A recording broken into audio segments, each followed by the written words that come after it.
Welcome back, Nuggets. This mother cluck has got some thoughts. Let's ruffle some feathers and get into the video. And while you're here, if you would like to support my tiny egg of a channel, please consider liking and subscribing. Thanks! Okay, my nuggets, slight apologies. This one's a little bit later than I would like. One of my girls got sick this week and needed some attention, and I ran into some technical difficulties with the first recording of this video that I did, this being the second. So if you are hearing this, all went well and all systems go. But I figured better late than never. Behavioral analysis doesn't go off, so let's get into this one. Now, this is going to be covering the 3 videos that are currently up for last week. I won't be covering the video that YouTube took down. I think the combination of the channels, Hector Kana and Salty Crab, covered it absolutely perfectly, and I don't feel like I can really add any more value to that context. But a couple of things I will say. One, I think if you've seen it, the summation that Salty Crab made about what Amber was saying regarding the finances behind the weight loss medication and her members is absolutely disgusting. And I do think that combining that with flaunting all of the obscene amounts of shopping hauls that she does and the way she treats her members on the live stream with the mass amount of banning and the Lego, I think it's all just a really horrible message. And if you want more context, I'll actually link the videos down below that cover it because they are quite interesting. Now, the other thing that I just wanted to highlight in Amber's members only live stream, she did insinuate that it was removed because she used the wrong words. Sorry, I was just thinking about Rain of Petals Eavesdrop. I used the wrong word. I do actually want to say, because I personally had a little bit of experience with this last week. I said the wrong words. I'm not exactly clear what the wrong words were because the parts that YouTube highlighted to me were not anything in any kind of context. But my last Amber video actually got age restricted for literally using the wrong words. So I just need to make sure that I tighten up my language a little bit. My video was not removed. It was just age restricted. So I'm guessing that unless there's like a heavily repeated situation, YouTube is not going to take down the video just for using some bad words. They're just going to protect their audience and restrict who gets to see it, which is fine by me because I don't make this content for children anyway and would be a little horrified if I found out there were children watching this content. But I just wanted to highlight that what she said was absolutely factually incorrect. But anyway, without further ado, let's get into the 3 videos. Once again, I've picked out the little bits here and there of gems that are actually worth analyzing from a behavioral standpoint and things that we can learn from her multitude of mistakes, which, as always, that 3rd video, Let's Talk, is very heavily edited and it's just not that interesting. It's really not. So let's get into it. Hey guys, welcome to the weekly vlog. So if you have not seen my weigh-in video, I have cellulitis due to walking in the flood. So, just in case you missed it, once again, Amber has cellulitis and she got it from walking in a flood. Not a puddle, a flood. Okay, is everybody up to speed? Just wanted to make sure everybody's on the same page before we proceed. So I just feel like super under the weather. Like I still did my live stream today and I felt off in it. I did the best that I could though. I did not want to film my weigh-in at all. Literally forced myself to do it. I did not want to vlog today, so I didn't. But I normally vlog on Tuesdays and today's Tuesday, so I kind of just wanted to like have at least one clip, which is this. I find it interesting that Amber prefers rubbish over actually taking time off. Like if she just said, you know, I have this serious infection, I'm on antibiotics, I'm just not feeling well, and literally all I'm doing is resting all day. So I'm just going to take a small hiatus from this. But I suppose when you're talking about the fact that this is her income and she would rather just put up trash rather than have nothing at all, which I think says a lot about her work ethic. But nevertheless, it gives us something to react to, doesn't it? And I know there's a reaction channel who has decided to put out the narrative that my cellulitis is a lot worse than I actually let on. No, not at all. Because the minute I see a tiny little red moment in my leg, I actually make my telehealth appointment immediately. I hate smug. I hate it.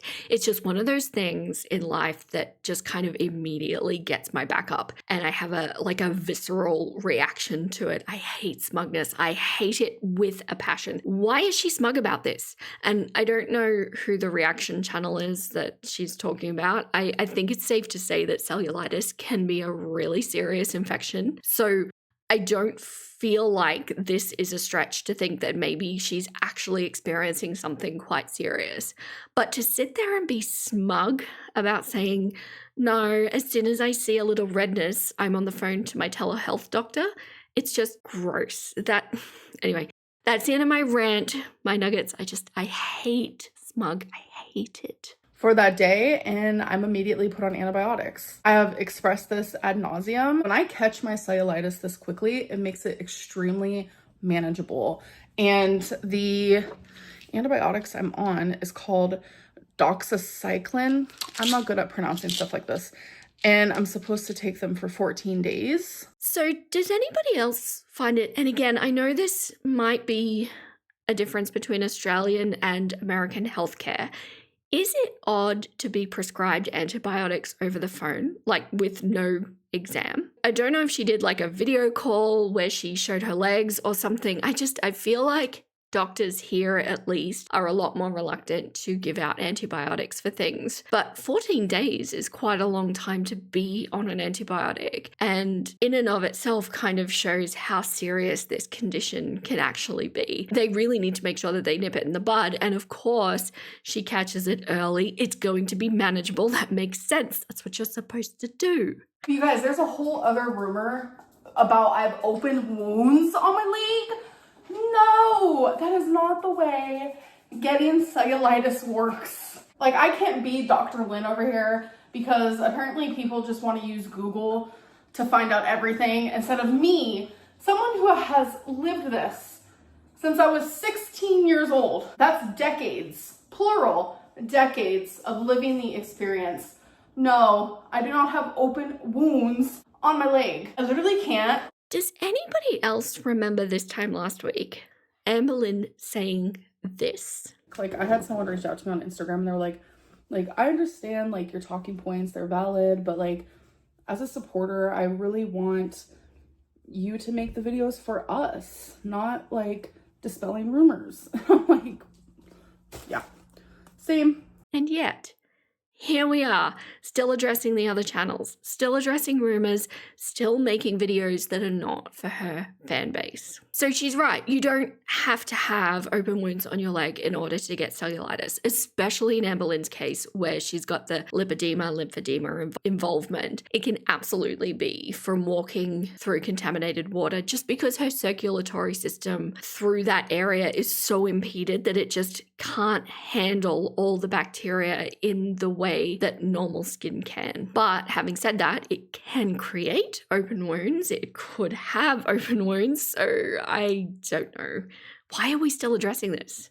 I feel like I've been saying this since I started my channel, which is like, nearly 7 months ago now. I've been saying the same thing. Why are you acknowledging it? Why are you responding to it? It's gotta be a troll thing, right? She's been doing this since literally her first year on YouTube, and it seems like she's never stopped. So it's kind of, I think, feeding that YouTube algorithm of giving people things to comment about in her comment section of her videos, which causes people to keep coming back to the video, which causes her to get more ad revenue. And I think that's why we're doing it ultimately.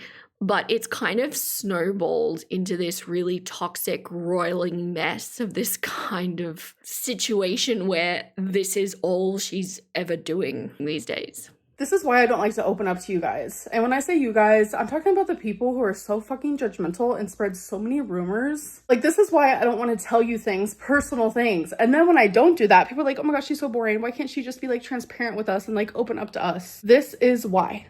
And once again, literally my last video, she's sitting there saying, I just want to give more of myself. I want to talk more about this. I want to be more real.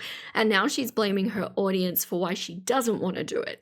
And this was literally last week. And did I not say that I think she needs to be very careful about what she puts out there, because as soon as you start to talk about something, you make it okay for people to talk about it. And that's just the nature of humans. This is what we do. It's on the table now to be discussed. So, like, what is she after? What is in Amber's mind the thing that the most ideal situation that she could possibly have? I think she clearly wants her cake and to eat it too, for lack of a better metaphor. She wants to be able to say everything she wants, but she also wants her public to only respond in a very specific way, which I assume is not even neutral, because even neutral is regarded as hate in her comments section. It's just not the way people work. This is not how this works, especially not when you're at the center of a drama community. This antibiotic that I'm on is kind of kicking me in the butt, and I just don't feel the greatest. I kind of just like need a moment. Like yesterday I saw my mom, went and hung out with her. Tomorrow I'm seeing my mom, hanging out with her. I'm supposed to be resting more than I am.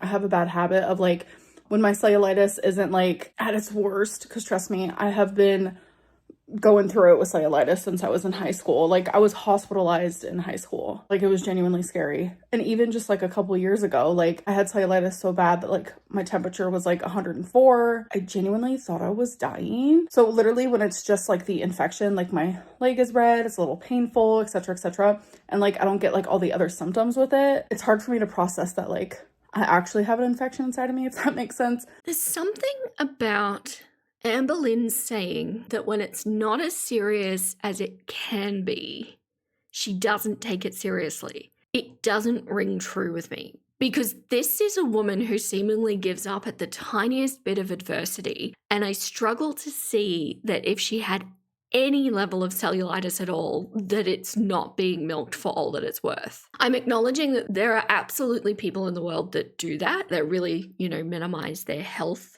situations, but I just don't see Amber being one of them. Something about this rings very untrue to my ear. What do you think, my nuggets? It's also really concerning to me that she's been struggling with this condition since she was 16, and now she's in her early 30s, and there's just been no attempt to manage these conditions at all. And potentially at the time, she only had the lipedema without the severe complication of having the lymphedema as part of it as well. I don't know, it's hard to tell the way she describes these conditions, whether it is a complication of the lipedema or whether it's just both conditions coexisting in one leg in two different areas. But like usually when people have a chronic condition like this, they take responsibility for themselves and do what it takes to manage these conditions. Because she's right when she says that these aren't curable as such, but they can actually be managed quite significantly if the diet and lifestyle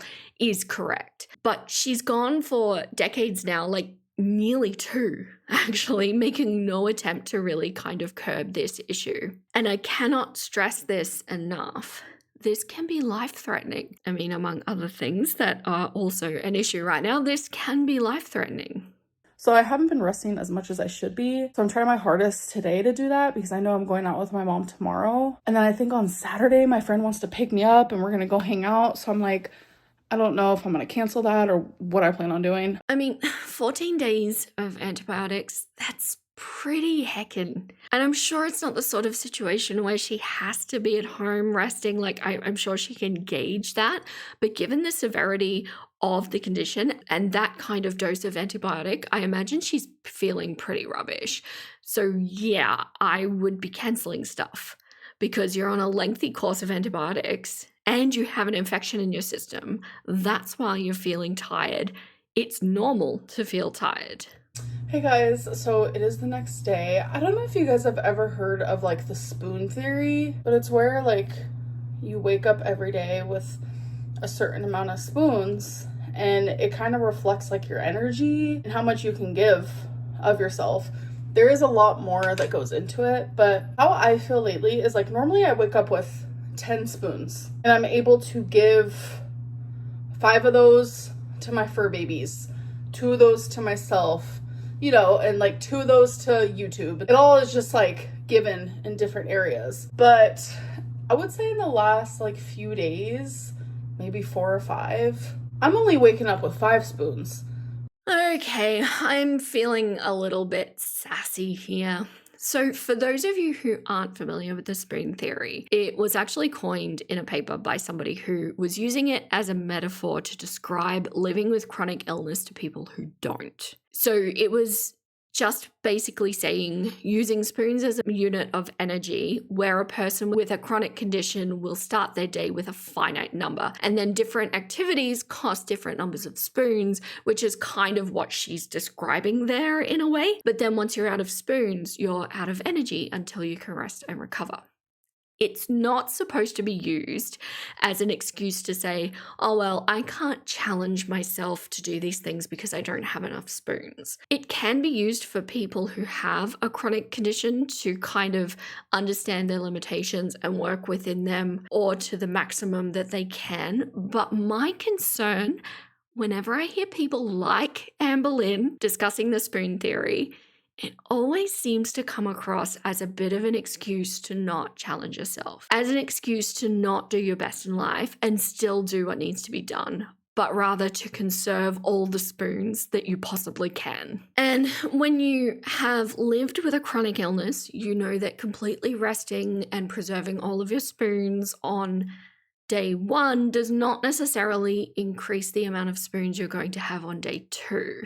So it kind of gets to the point where, well, I'm going to be tired all the time anyway, so I may as well be productive and get the things done that I need to do. I just need to be mindful not to overextend myself or overcommit myself. I don't know. Look, it's a fine line. Is there anybody out there using the spoon theory, and how does that apply to your life? I personally, and my nuggets, I've mentioned this a few times, I've dealt with a thyroid condition, which when it was unmanaged and undiagnosed, it was really tapping me out, and my energy levels were extremely low at that time. But it kind of got to the point where I had to acknowledge that I couldn't just wait for myself to feel better, because I wasn't going to feel better. And there's just going to be a gradient of a certain amount of feeling shit in that moment. So you kind of just do the things tired and then carve out a bit of time at the end of the day to recharge, doing things that like rejuvenate your soul, so to speak. But I don't like that Amberlynn is using this theory. It's not going to lead to good places. And if she's just learned this, I suspect we're going to hear a lot more about it. But I don't at all mean to come down on anyone who is experiencing chronic illness. I totally get it. I totally get that you're probably limited in what you can achieve in any given day. My point is just being that people like Amberlynn, boy, does it come across as a little bit of an excuse, does it not? So I'm trying to be like, where do I put those 5 spoons? And YouTube has been on the bottom front here, which is okay. It's understandable. I'm gonna have days like that. I'm gonna have weeks like that. I have mental illness. I have just everyday human issues. Yes, okay. A lot of people are dealing with things. A lot of people have issues. A lot of people have mental health. A lot of people have chronic illnesses. But we all still do what we need to do. And she's standing here in front of the camera now, which would imply that she does have something to be able to give to YouTube. I just don't know. I don't like it. I'm really having trouble articulating this, because I don't want my message to come out that I'm slamming people who limit their activity. I'm really not. I just don't think that Amberlynn needed to be handed another excuse. But I'm not giving my spoons to YouTube as much this week. I'm trying my hardest still. I hope that you guys know that. But my spoons are going to things that is helping me mentally, and just I'm putting them into things that are just like helping me survive day to day. Is she though, or is she putting time into being on the couch and looking at reaction channels? Because that's not going to be a recharging action.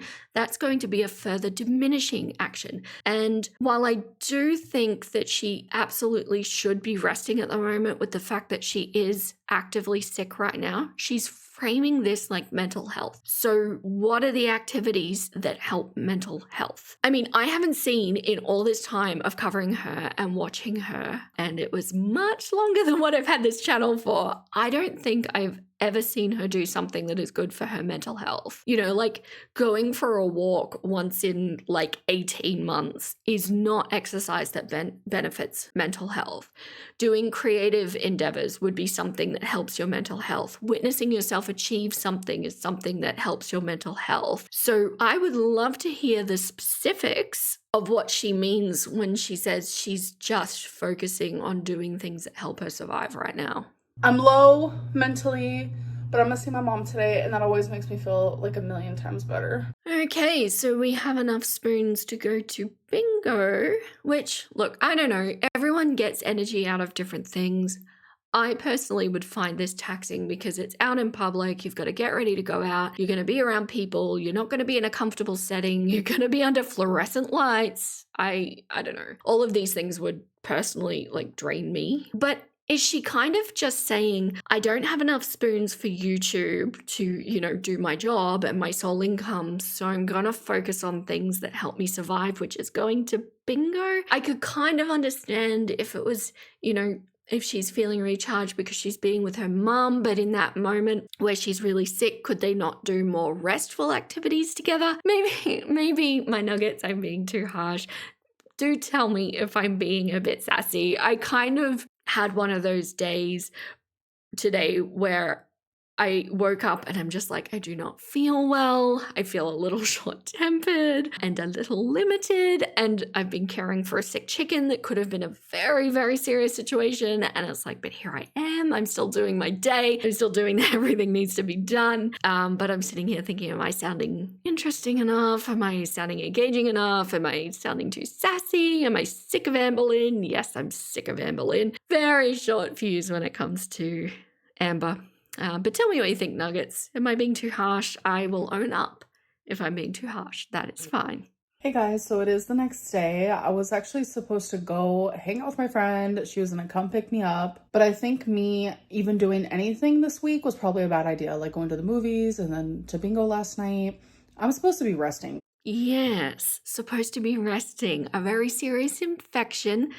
Serious run of antibiotics. Yep, I would agree. Rest. Do the things that you need to do and go out and do all that out stuff once you've recovered. And I've just also been just not feeling the greatest because of it, obviously. Antibiotics don't make me feel the greatest. And I'm sure this vlog has sucked, but it's because I don't feel good. If I had any other job, like I wouldn't even be allowed to go to the job. The fact that I'm still trying to like go out, do things for my mental health, still film for you guys and stick to the schedule. It says a lot because normally in the past I would have just disappeared for a couple weeks. So here she's acknowledging that it's the antibiotics making her feel bad and the infection and everything that goes with it. Yet before, when she was saying it's her mental health and lack of spoons, but that she actually still wanted to go out. So we're getting two really conflicting messages here.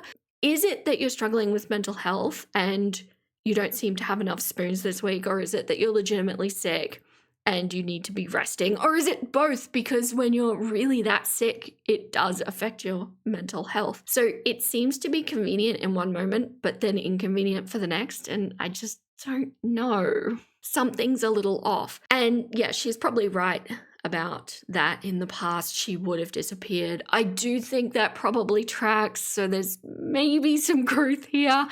I will ease off Ms. Reid. Okay, maybe there's some development there. All right, you guys, hello. It is the next day. I am taking my medicine, 100 milligrams, 2 times a day. I used to take Bactrim whenever I would get cellulitis, but I'd get this really bad rash right here when that would happen. And like in my brain, I was like, oh, it's probably normal, like it's totally fine. Like TMI, but a lot of girls get yeast infections when they take antibiotics. I personally have never experienced that. That's a bizarre flex, isn't it? Okay, so we're back into quirky Lynn mode here. And I always find whenever she's overacting like this, I think this is when she's actively lying. It just has this inauthentic vibe to it, doesn't it? Like when she's doing this kind of thing, she'll do big hand gestures or big tones on her words and exaggerate things. I mentioned to my doctor, I was like, every time I take Bactrim, I get like a rash right here almost immediately. Like it's like my second dose, it forms. And he's literally like, that's an allergic skin reaction. And I'm like, what? So I'm like partially allergic to Bactrim. I don't really know. I mean, is she this stupid? I get torn in these moments. Is she trolling or is she stupid? And I could probably come up with an argument for both. But I think in this moment, she's not that stupid. It's very common knowledge and very easy to Google that if you take an antibiotic and you get a rash, that's an allergic reaction. There's no partial allergic reaction. It's just how it's manifesting in your body. So this, in my opinion, is nothing but rage bait. I wanted to do my weekly Amazon haul. Okay, so once again, she's flaunting all of the trash that she's bought this week. My Nuggets commented saying that these torrid hauls that she does are thousands of dollars. And I kind of want to go through these hauls and essentially retrace her steps to find out how much she spent on this stuff. Because to then turn around and give her members a guilt trip saying that she is going to game over if they're not supporting her Ozempic journey. That is just so tone deaf. It's disgusting. And now it's become even more clear why that video was done, because then in her members only stream, she's talking about making her streams public rather than members only. And so what she's essentially done is planted this seed of guilt into the members' heads going, if you're not here paying me money every month, then something really bad is going to happen to me. And that is horrible. That is disgusting. And I think it's up there with one of the grossest things that Amberlynn has ever done. The timing of this, because she knew full well that her members didn't want her to go public.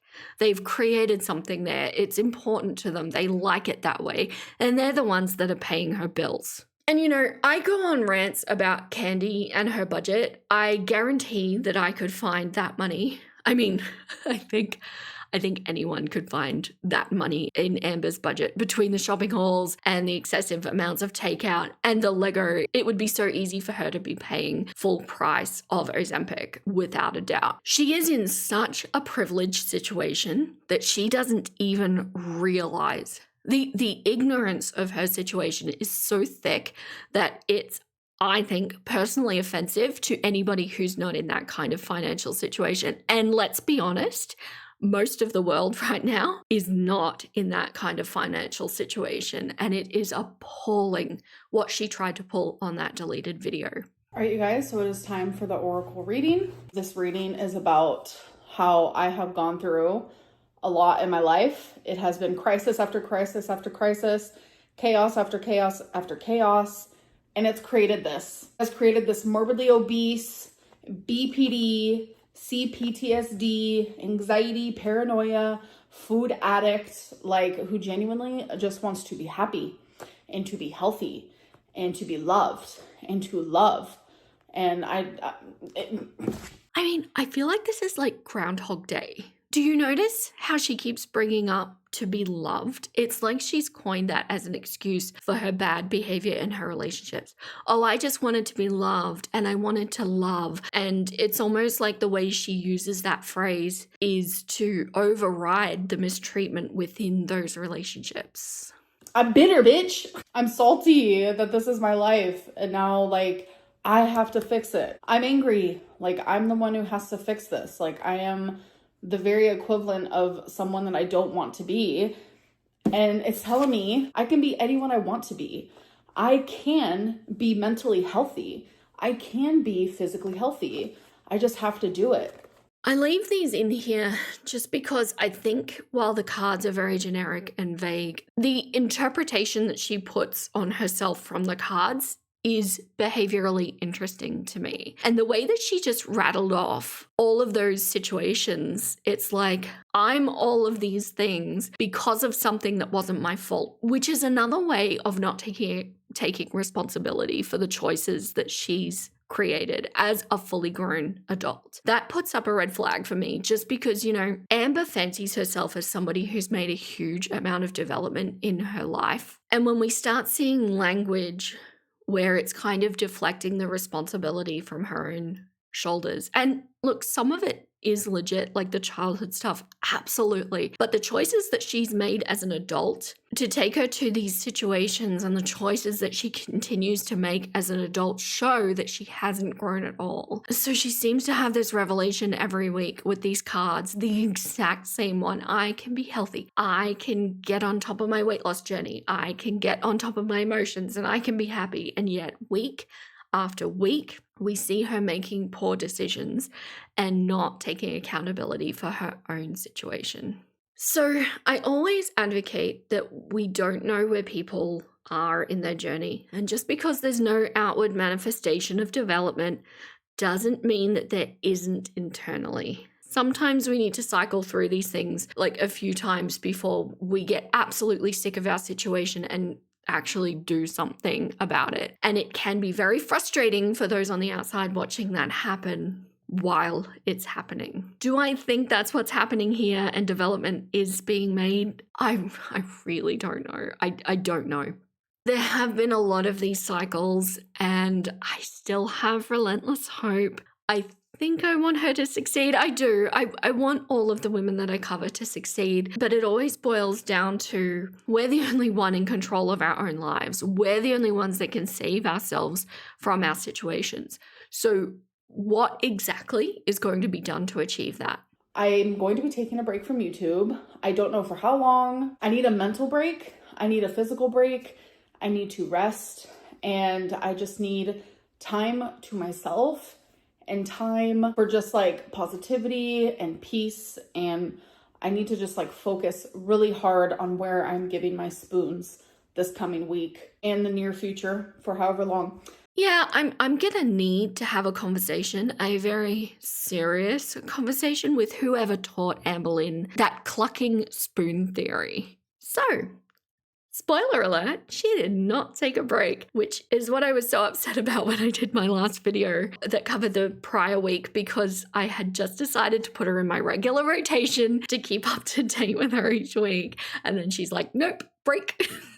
But I said I was going to upload anyway because her breaks can be anywhere from 3 days to 3 months. So I was just going to roll with like whatever she had to put out. And this one, she didn't even miss a beat, like none at all. Hey guys, welcome to a new video on Wednesday weigh-in. I'm sure you guys were not expecting that because I said I was going to take a break from YouTube. I did take some time to reflect and I literally just had my live stream like an hour ago. And with their opinions mixed with mine, which I was already thinking this, I think what's best for me in this moment is to continue making content. So see that little bit of overacting there? I think what's best for me in this moment, that is what I think is a lie. So what I'm thinking is potentially happening is either it wasn't her idea and it was actually the way her members reacted to it, which is what made the decision final, or she did do some sit down and some reflection and realized that the finances couldn't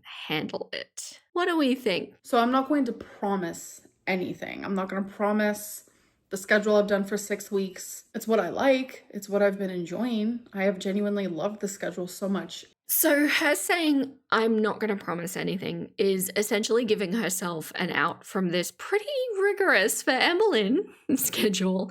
Personally, I could do with a little tone down in schedule. I'm working a lot to keep up with this. And also do, all the other videos as well. So, a little bit of relaxing into this might be nice. A little bit less structure. Get rid of those let's talk videos. Just have, the vlogs and the weigh-ins. That'd be nice. But anyway. There is a permission to have an out there that I have no doubt that she will take within the next week or two. Is it true what Beck said when they said you lied about your past what I ate today videos? So since I've been on YouTube, which I've been on YouTube for 11, 12 years now, I've done hundreds of what I ate today videos. And every single time I go into a what I ate today video, it is never to deceive anyone. Whether it's an off-track video, whether it's an on-track video, whether it's a look at what I ate from takeout, whether it's look at the fruits and vegetables I ate, whether it's look at the candy, it doesn't even matter. My intent in that video is to film what I'm eating that day. So I think the words she's choosing here is important. The intent is for me to film what I eat in a day. And so that's not saying I am filming what I eat in that day. And I think, I mean, Amber's lies, the amount of them and the severity of them have put her in a place where it doesn't matter what those exes say, they're always going to seem more plausible and more reliable than she does. And they could come up with the most ridiculous things and people are still going to largely believe them. And that is on Amber and her history and the way that she continues to deal with her public. I think it's plausible that she's not showing everything in the videos. It might even be that it's an unconscious bias that she's putting on it, knowing that it's being logged, knowing that it's being filmed. It might be that she's not consciously aware of everything when she's not logging her normal stuff. So it's a bit more awareness brought to the table when she's actually logging the food for those videos. So it may not be a conscious, I am going to deceive. It might be that she's deceiving herself and she's actually believing that she's putting those videos out truthfully. And it's very easy. If you've ever been on a weight loss journey, if you've ever been logging food, it's really easy to say, oh no, I just won't count that. It won't matter. It's tiny. But things that add up, and it's easy to just overlook, you know, that little bite that you take of something as you walk past it, or that drink, it doesn't really count. It's just a drink anyway, you know, things like that. It is really easy to do. And it could be happening, in which case she may not be aware that it is deceitful. Back in 2019, when my binge eating was really, really bad, I would binge eat constantly. So this was 6 years ago, but I remember there being 2 times after I did a What I Ate Today video where the video was already edited, scheduled, because I like to do that the day of, where I did end up binging. And since the video was already finished and scheduled and edited, it made it easier for me not to open up about that. A lot of the times, binges are not planned. So afterwards, when it happens, you feel a lot of remorse, guilt, shame, and you hide these episodes and feelings from the people in your life. I would do it all the time because it's hard to even process yourself. So doing it publicly was even worse. So the words blanked out there are referencing a seating disorder that is crop loading. Also, the bad words that YouTube doesn't like. And is it just me, or does it sound like she's reading a script in that bit where she wasn't filming but just doing the voiceover? And I mean, if she needs to use an AI conversation model to help her articulate the words that she wants to say, I don't necessarily have a problem with that. I think ultimately what she's saying there is understandable and she's exactly right. Those feelings of shame really do come with that kind of territory. I don't think I would necessarily begrudge her if that's what was happening and she's saying it happened a couple of times or whatever, but that's not what Beck was talking about. If you caught the video with Beck, they were talking about that she would hide certain things from the camera that she was actually consuming. So I don't think this is the context. I think it's setting up a paper tiger for an argument that was not had, which is somewhat like Amberlynn. When I'm filming What I Ate Today videos, I'm honest in those and I'm not trying to deceive anyone. I'm truly trying to show you what I ate that day. If something like that was to happen now, I would be more on top of like letting you guys know. But something like that hasn't happened in years and years and years, 6 years, like I said. So I don't see it happening anytime soon. Okay. I think it's really clear that we are dealing with somebody with a seating disorder. And I think it's at the opposite end of Eugenia, but just as serious. And to say that it hasn't happened in 6 years, not a single crop loading incident has happened in 6 years, I do not buy anything of what she just said. I don't think she would be more upfront if it happened now, and I don't think it hasn't happened in 6 years. If she had been able to make that kind of progress, I think we would be seeing it visually. Do you like being on GLP-1s? Yes, genuinely I do. Being on Ozempic and then the compounded semaglutide, it genuinely made me feel so much better. So the last time that she was on a GLP-1 medication, she said the opposite. It was making her feel rubbish, and that's why she stopped it. It wasn't stopping the food noise, and that was the reason that she cited for stopping. So this is interesting to me. Something can't be true here. So originally when she was on it, I'll see if I can find a clip here. I'm frustrated and I'm done. I know a lot of people are like, oh, Amberlynn's about to quit semaglutide. I love the thought of semaglutide and Ozempic and all of it. Like, I don't want to think about food. I don't want the food noise. I don't want to be hungry. Like, when semaglutide is really working and when Ozempic would work in the past, like that shit like felt phenomenal to me, but it's literally not even working. You guys have been hearing me say that for weeks now. Here she's saying it did stop the food noise. So both of those things can't be true. Either at this point in time, she's looking back on the past with rose-colored glasses and she's forgotten all of the bad stuff that happened or why it stopped working in the first place, which could be true because she seems to be on this cyclic nature of her weight loss journey. And that could mean that she's lying to herself in some capacity. And this is so easy to do. It's so easy to trick yourself into believing a scenario to perpetuate your own cycles because it's comfortable to do that. And part of seeking success and part of breaking these cycles is to remain brutally honest with yourself. And that is accountability. The other thing that could be happening is that she was lying at the time of the last time she was on the GLP-1 medication as to why she stopped taking it. She was lying about the side effects and all of that potentially. And does that make sense? Yes, because of the fact that I think Amber really does have an incredibly low self-esteem. I do think that she thinks if she doesn't have this, then she's got nothing on YouTube. I think she thinks that people wouldn't legitimately watch a health journey of hers. So I don't know, either one of these could be plausible. Which one is it? Time will tell. I'm actually interested and going on a GLP-1 again. Yes, I am. I am a bit nervous about the gallbladder stuff because taking GLP-1s can increase gallbladder, pancreas issues. And the first time I ever took Ozempic, that's the reason why I stopped it. So it's always this weird thing in the back of my head. But this time I want to get my labs done and I want them to check my gallbladder first. If they don't feel like that has to happen, then okay, good. Which risk is more severe? These are the correct words. And I think that to have that kind of medical support through this for her would be wise anyway, just because of the health concerns that we're talking about. But here's the thing. I can already hear that people will be saying, oh, this is just part of her cycle. She's never going to do it. And look, here's the thing. I'm reluctant to say that. Although all of her history, all of the historical data does support that notion, absolutely. I'm hesitant to say it because, as I said, we don't know where she's at in her journey. Maybe this therapy has shifted something. It's possible. The other thing is this is not just about Amberlynn.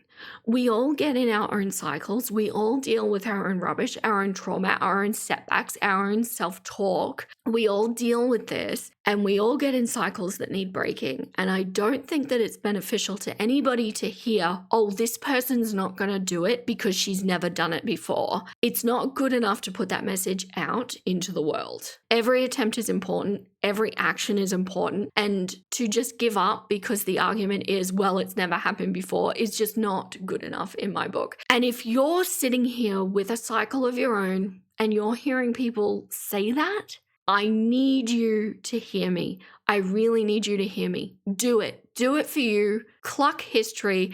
Cluck what anyone else is saying. Cluck anything that you've seen about other people that you're applying to yourself. Do the thing. Go do the thing. This mother clucker believes in you. Me staying this size and dying young, or me having a gallbladder attack. GLP-1s are amazing for people like me. People who genuinely cannot seem to get it under control and who will have a shorter life if they don't get it under control. These words are correct. I'll give her that. I believe she believes what she's saying. I really do. What I would like to see is that she can still say these words to herself when she's in the middle of a craving or when she's avoiding doing something that she knows she should do or when she's in a moment that is emotionally down. I would like to see her set up self-soothing and coping mechanisms. I don't see any evidence of that so far. And so how is she going to keep her brain in check when it tries to tell her that she needs to crop load, when she needs to quit the GLP-1, or when she needs to stop counting calories, or, whatever? How is she going to keep her brain in check in that moment? What new actions has she learned that will circumvent that? Most medicines are like that. There is so many risks and risks and risks, but they're made because they outweigh the risks. How they're going to help an individual outweighs the side effects that could happen. Okay, we're overreacting again. I don't think she's being truthful here, but not because she wants to deceive. I think she really wants to believe what she's saying. I really think she does. I just don't think she does believe it. I think she's terrified, and that's understandable. If I'm right and we're working with a brain here that's saying you're nothing without your size, you're nothing without your drama, then that's going to be a scary thing to face. Success can be a really scary thing to face sometimes. While I was filming this, I forgot to say what my goal is for this coming week. That is literally just focusing more on if I want to go on another GLP-1 to do more research and figure that all out. Okay, my nuggets, let's talk about goals, shall we? Here is an example of not a goal. So she's saying for next week, all she's going to do is think about whether she wants to go on a GLP-1 medication again. That's not an action. That's not a goal. I think that goals for ourselves are so important. And I think the big ones are important. And I think the little ones are important. And something that I actually do that is really helpful, and if you want to steal this, by all means, I don't remember where I got this from, but it's a cool CBT thing to do. And that is to write down every day, write down 6 things that are fairly sizable that you want to get done that day. So we're not talking about like brush teeth, for example. Sizable things, 6 things that you want to achieve for that day, and then you work to make that day a success. And sometimes you'll hit all of the 6 things, and maybe you need to stretch yourself the next day because maybe you made it too easy for yourself. But sometimes you might just do 4 or 5 of these things, at which point the things that were left over roll over to the next day. And so that's going to stay with you as a nice little sticking point, but it highlights what you're procrastinating or what you're struggling with yourself to do, and it will stay there until it gets done. And I find this a really helpful thing because it gives you a sense of progression, and there's these little mini goals that you can achieve each day. So in Amber's case, for the next day after this video, one of her items on her list would be research GLP-1 medication. And maybe we can add a phone call to that list to, set up an appointment or whatever. So the goal has to have a physical action that is tangibly achieved and provably achieved rather than just thinking about something. So it's just not a goal. Sorry, Amber, no goals for this week. So let's talk about how my week went. So my cellulitis is actually improved, so I'm not as swollen, so that's a plus already. I was eating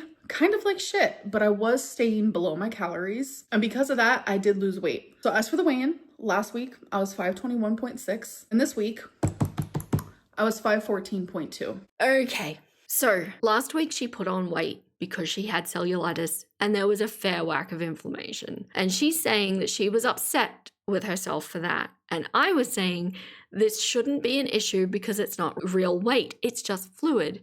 So why do we factor that when it's just going to fall off once you heal anyway? So this week it's healed, and she's just said that, and she said she's lost weight. Okay, so for a little bit of context, the 521.6 was at the peak of the inflammation. Prior to that, she was 517, and this week she's 514.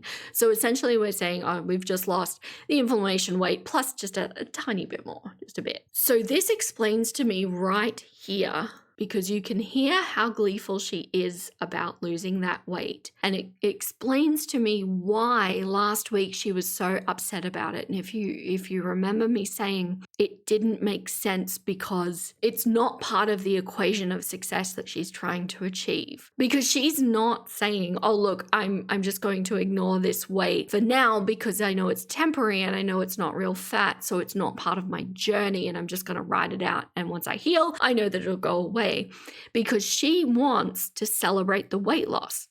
And so in order to celebrate the weight loss, it kind of means by default that you're grieving the weight gain, right? And that's why it's bothering her. She wants one, but not the other. But you can't have that because it's a cause and effect of this same situation.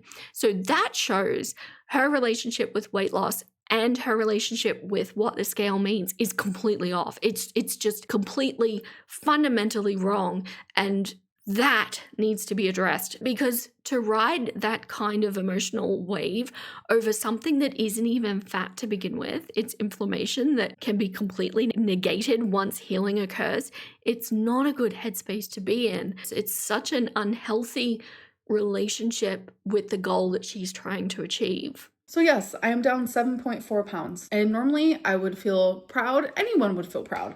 And Amberlynn Reid would be on here saying, wow, I'm so proud of myself. But I'm not. I know my pattern. I know my cycle. I know how I am. I will lose the 7 pounds and then I will gain them right back. I need to break the pattern. I need to break the cycle. And I've reached a point where I'm like genuinely scared. I'm genuinely scared I'm not going to. And she's saying the right words there again. This is her cycle and she needs to, I think she's in a real moment where she's legitimately scared that she can't do it. And that does show to me that maybe the mechanisms to support her are not set up yet. And that might be a warning sign. That's what I do. I lose the weight and then gain it back. I lose the weight and then gain back more. I lose the weight and then gain back more times 2. And it's just, I'm exhausted, I'm defeated, and I'm ready to choose my risk. Because either way, there's going to be a risk. She's right. She is right. These are the right words. I do just want to challenge the language there because it is a really good example of how we use language. She's saying, this is what I do. I lose the weight. I gain it back. I lose the weight. I gain it back times 2. That's in present tense. And I would encourage you to catch this in yourself, actually. We're all guilty of it. And it's really tricky to catch those, really quick fleeting thoughts that we have that can be so damaging to our psyche and well-being. But the correction on the language that I want to make is, it's what I've done. I have lost the weight and I have gained it back again. I did lose the weight. I did gain it back again. It's putting it in the distance and putting it in the past, which gives your brain space to be able to prepare to move forward in the new direction. Hello. Welcome to another Let's Talk video. Yay, let's talk again. Okay, I selected exactly 2 whole things and I even considered cutting those out. There's not much to talk about in here. Well, let's go. Lady Whistledown F1F said, you use electronic carts and you know you do. And there's a 0% chance that you don't have diabetes. So regarding the electric scooters, I will be talking more about that in Tier Tale. So wait till the end for that. As for the diabetes, I'm not even pre-diabetic. I have been checked multiple times over and over through the years. It's as shocking to me as it is for you. Trust me, if I had diabetes with the insurance that I have, I'd be able to take Ozempic for only $25 a month. Sadly, since I do not have diabetes, if I ever do want to take Ozempic and not the compounded stuff, it's like $1,200 a month. But geez, that's a big difference in the price though, isn't it? So I do actually believe her about the diabetes. Diabetes is one of those funny things that can be more genetically driven than physically driven. And I do think that it's absolutely possible that she doesn't have it, but that would be because youth is still on her side at the moment. I would not be shouting that as a proud fact if I were her at the moment. I would be having that on the top of my list of things that I really need to avoid in a big hurry because it is around the corner without a doubt. And regarding the scooters, she does provide quote unquote proof about the scooters later in the video that I won't add in this one because it's still pandering to the rumors. We're still doing that and we're still pandering to the hate. The proof that she brought to the table really wasn't proof. She essentially showed herself in moments of walking in the supermarket and we're just supposed to believe that there's not a scooter nearby that she just happened to get up from in that moment. And it's such a ridiculous argument to be having anyway, but that's my 2 cents. Next one is Amberlynn over-explains herself when she is lying. So I over-explain myself for several reasons, and lying is not one of them. I notice that when I don't over-explain something, people have literally told me, like, Amberlynn, you're being too vague. That's how I know you're lying. Amberlynn, you're being too vague, and that's why everyone else fills in the blanks. But over-explaining actually comes from trauma. It is a trauma response. I don't know if you guys have ever heard of like the fight or flight. A lot of people forget about fawning.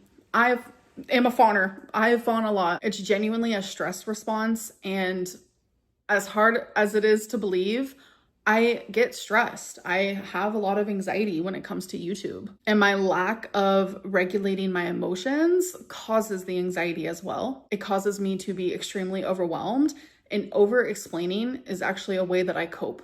I find this plausible. I think the problem is that with Amber, it's just probably safer to assume that she's lying about everything when she's speaking than to assume that she's telling the truth, because the things that she has a history of lying about are so ridiculous and so trivial that you think, well, if you're going to lie about that, you're going to lie about everything. And the fact that she kind of perpetuates and supports her own drama channel and encourages this kind of thing by continuing to talk about it seems like there is some element of deception. And I do think that Amber doesn't realize how much she lies. I really believe that she believes a lot of what she's saying. And I think in her mind, it's truth because it's been spun or fantasized about or concocted in some way that I really think she believes what she's saying is the truth. I don't necessarily get flagged to think she's lying when she over-explains. I get flagged to think she's lying when she does funny things with her speech or her hand or starts to use words that she doesn't know the meaning of. But actually, funnily enough, my mother used to do that too. She would lie about everything, silly things, like even down to what I was allergic to. And it was scary when I became an adult and broke away from her because I had to actually test what things I was allergic to. And while I do have just a couple of things, not many, none of it overlapped with what she actually said. And my mother is it's a complex mental situation with her. But I do think that narcissistic personality disorder is part of it. And I also think that about Amber. And there is an element of almost like fooling yourself into your own falsehoods to preserve whatever you're trying to preserve as your ego in that moment. And that's why she swears black and blue that she's not lying, because I think in that moment, she is in full belief. But not all the time, my nuggets, but sometimes. Anyway, that is our catch up for Amberlynn. I'm planning to do these each week to catch up with her, just, whatever she's doing. There's murmurings, of course, that she's going to make her live streams public. So whether that's going to be included, I'm not really sure. We'll just kind of see how this goes and feel it out as we go. But I'll be working on the next chapter of my Eugenia series next. It may not be the next one that's released, but I will be actively working on it. And we'll see how the timing goes. If you're still here, thank you so much. I appreciate each and every one of you. But that's all the clucks I have left to give today. Stay gold, my little nuggets, and I'll catch you next time. Hey! I'm gonna go watch another video. Let's go!